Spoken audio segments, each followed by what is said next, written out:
શું તમને ખબર છે, લીલા લીલા ભીંડા લઈને એને બંને સાઈડથી કાપીને અને વચ્ચે એક ચીરો પાડીને એવી રીતે બધા ભીંડા જો આપણે તૈયાર કરી દઈએ છીએ અને એના પછી આપણે એક થાળીમાં મરચું, હળદર, ધાણા જીરું, ગરમ મસાલો, હિંગ, વરિયાળીનો પાવડર અને સ્વાદ અનુસાર મીઠું એડ કરીને મસાલાને મિક્સ કરી લીધા પછી એમાં 1 ચમચી જેવું તેલ એડ કરીને ફરી એક વખત આપણે એ ચમચી કે હાથની સહાયથી એને મિક્સ કરી લેવા પછી જે આપણે કાપેલા ભીંડા છે એ ભીંડાની અંદર આ જો મસાલાને એડ કરીશું.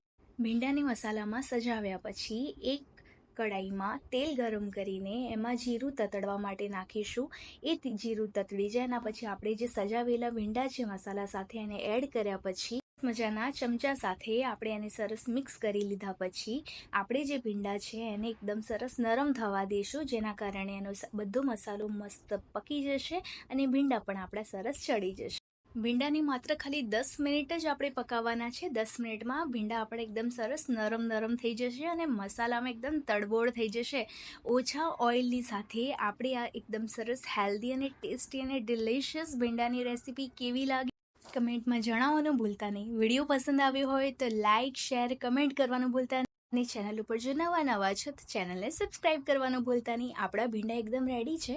હવે જે વધેલો જે મસાલો હતો એ આપણે એડ કરીશું. સાથે સાથે આ ભીંડાને જો વધારે ડિલિશિયસ બનાવવા હોય ને તો મેગી મસાલો પણ નાખી શકો છો.